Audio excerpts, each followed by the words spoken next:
Well, you guys are back. It's got to be an exciting moment to get everybody back on the diamond and working again. You love that about the University of Louisville. Classes start early that first week of January, and that allows us to get in the weight room. Let's see where we're at condition-wise. Gets us on the field. Let's get our arms in shape, legs in shape, and this is kind of our spring training. We have about 3 weeks of individuals. That'll give us 3 weeks of team practice, and then middle of February we open up down in Lakeland, Florida. Yeah, when you have a team, it's kind of usual when you get a lot of experienced vets that you hope to carry it a little bit. Some talented youngsters in there as well. What's the goal during these weeks here? As I mentioned, make sure everybody's arms in shape. They should have been throwing over the holidays, and Coach Williams does a good job of making sure when they get back they're at a certain point. Because they're pitching in a scrimmage in 2 weeks from Friday. So you got to have them, somewhat game ready. And same thing for the hitters, their legs, their arms. I'm constantly talking to the infielders. We got, 2.5 weeks to get our arms in shape and ready for a scrimmage. And can you play 3 days in a row? And so, you're ready to jump in. You're excited, but you also got to pace yourself a little bit and not get ahead of yourself. And but our kids love the game. They work out over the holidays. They're chomping at the bit to get on the field, and the season will be here before you know it. With teams reporting, that means the national polls and the preseason accolades start coming out. The expectations are there again for you guys. I mean, top 10 and a couple of the early polls already. Yeah, it felt like with the run we made to the regional championship game last year, with a young team, with all the guys in the Cape Cod League, with the really high-ranked recruiting class. I think it was third or fourth. We figured we'd be somewhere in that top 20, but we talk about no judgment, and we really can't worry about that. I think it's a nice compliment for the returners. It's a nice compliment for the former players and where people think our program is at or should be at. But at the end of the day, it's really stick to the process, and the process is win the day. So today, let's get our swings in, let's get our throws in, let's get our arms and legs in shape. Let's be smart and not just on the diamond or physically in the weight room. Let's get off to a good start in the classroom. We just finished our 15th straight semester with a team GPA of a 3.0. Let's get involved in the community.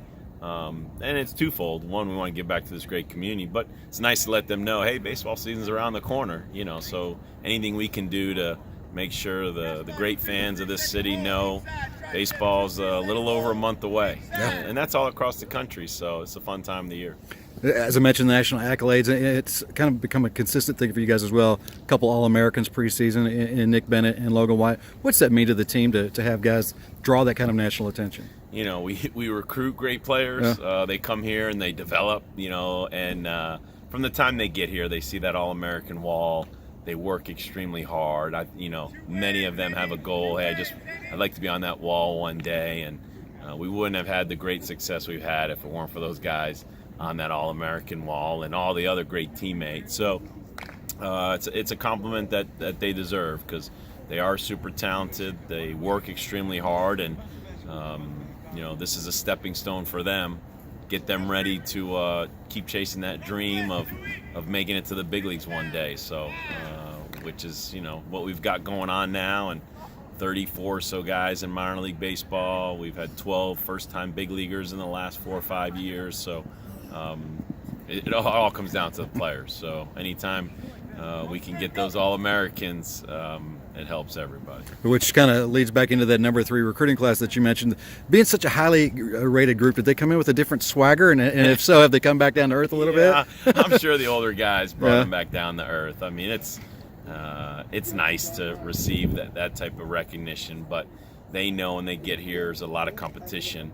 They got to get better. It doesn't matter what a publication ranked them or that they were drafted at a high school. To be a Division I baseball player at the University of Louisville in the ACC, trying to make a run to Omaha and win a national championship, they always have a lot of room to grow. And but it's a good group. I mean, it's a talented group, and like all falls, that's what the fall's about.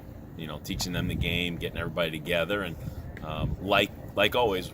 It seems like we have a freshman All-American or two every year, and we're going to need 2, 3, 4 of these freshmen are going to have to help us this year. They're going to help us on the mound, and got a couple position players that are going to help us.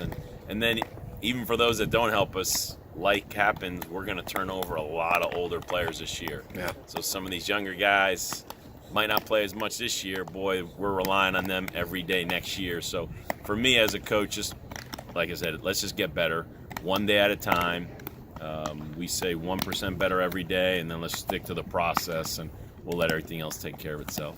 You mentioned the season's going to be here before you know it. You guys are going to open up in Lakeland, Florida, against number 20 UConn. I mean, it's pretty nice to have a nationally ranked opponent to get things started. Love it. Yeah. Love going on the road, and it's always fun going down into Florida. We got a lot of alumni down there. It's fun playing in those big league spring training complexes.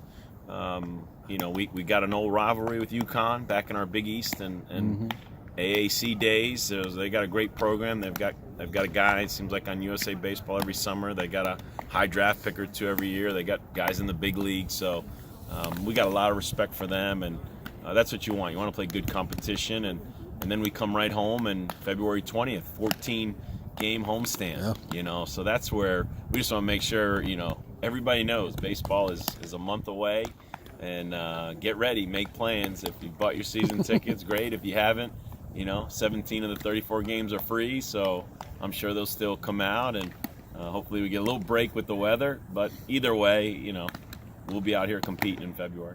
For the fans, it seems like that leadoff dinner is really the start of the season. How excited are you guys for what's going to happen this year? It's a lot of fun for our current players. For them, like we talk about putting themselves in the All-American wall or doing great things. We've been putting those former players up on the big stage. Yeah. So there's a lot of guys sitting in those seats looking at Josh Rogers and Nick Birdie this year, and it seemed like yesterday Josh and Nick were sitting with us on the main floor looking up at probably Chad Green and other big leaguers, a few years ago. So, it is definitely a point where we say, hey, it's the national start date that Friday, so you're 3 weeks away from the leadoff banquet. So always look forward to that. It's a great event for me to recognize all the former players and get everybody familiar with this current team. Excellent. Appreciate it, Coach. You got it.